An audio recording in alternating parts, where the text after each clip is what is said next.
একটুখানি কথামৃত। ঠাকুর হেসে বললেন, সাধুটিকে কিরকম দেখলে? কেদার বললেন, শুষ্ক জ্ঞান, সবে হাঁড়ি চড়েছে, এখনো চাল চড়ে নাই। ঠাকুর বললেন, তা বটে, কিন্তু ত্যাগী। সংসার যে ত্যাগ করেছে সে অনেকটা এগিয়েছে।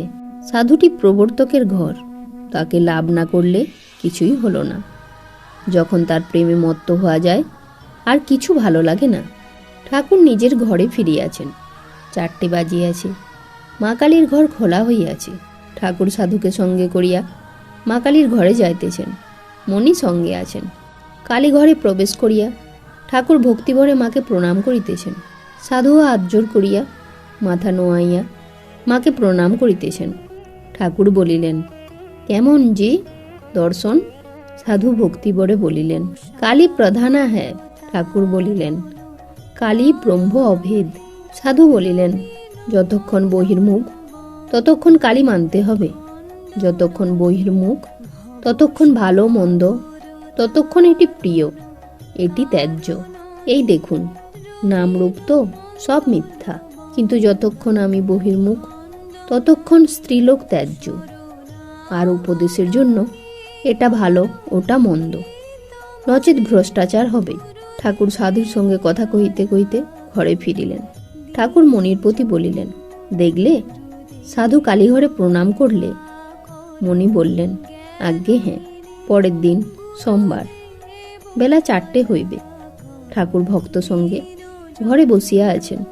বলরাম, মণি, রাখাল, লাটু, হরিশ প্রভৃতি আছেন। ঠাকুর মণিকে ও বলরামকে বলিতেছেন, হলধরের জ্ঞানীর ভাব ছিল। সে আধ্যাত্ম, উপনিষদ এসব দিনরাত পড়ত। এদিকে সাকার কথায় মুখ বাঁকাত। দেখো না, এদিকে বলছে জগৎ মিথ্যা, আবার বিষ্ণুঘরে নাক সিটকে ধ্যান করছে। সন্ধ্যা হইল। বলরাম ও অন্যান্য ভক্তেরা কলকাতায় চলিয়া গিয়াছেন। ঘরে ঠাকুর মার চিন্তা করিতেছেন। কিছুক্ষণ পরে ঠাকুর বাড়িতে আরতির সুমধুর শব্দ শোনা যাইতে লাগিল। ঠাকুর ভাবে সুমধুর স্বরে সুর করিয়া মার সহিত কথা কহিতেছেন। মণি মেঝেতে বসিয়া আছেন। ঠাকুর মধুর নাম উচ্চারণ করিতেছেন, হরি ওং হরি ওং। মাকে বলিতেছেন, মা, ব্রহ্মজ্ঞান দিয়ে বেহুশ করে রাখিস নে। ব্রহ্মজ্ঞান চাই না মা, আমি আনন্দ করব, বিলাস করব।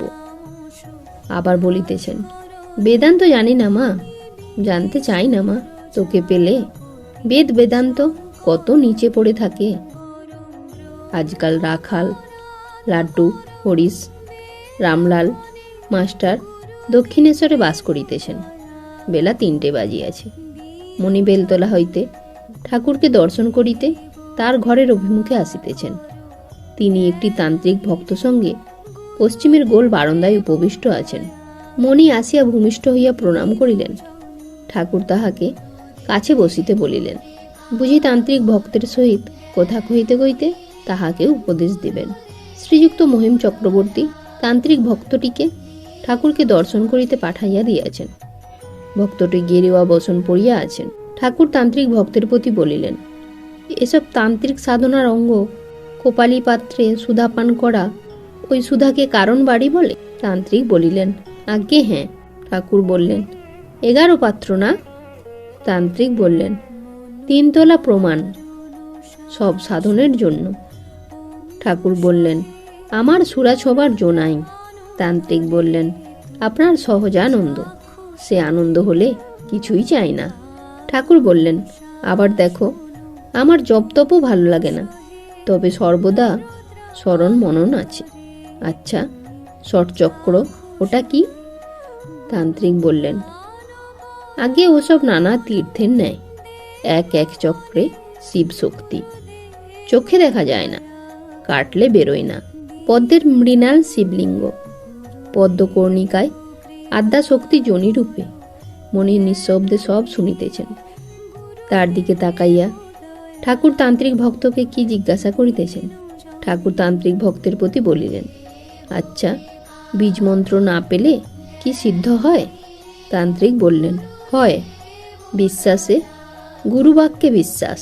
ঠাকুর মণির দিকে তাকাইয়া বলিলেন, বিশ্বাস। তান্ত্রিক ভক্ত চলিয়া গেল। ব্রহ্ম সমাজভুক্ত শ্রীযুক্ত জয়গোপাল সেন আসিয়াছেন। ঠাকুর তাহার সহিত কথা কহিতেছেন। রাখাল মণি প্রভৃতি ভক্তেরাও আছেন। জয়তু শ্রীরামকৃষ্ণ।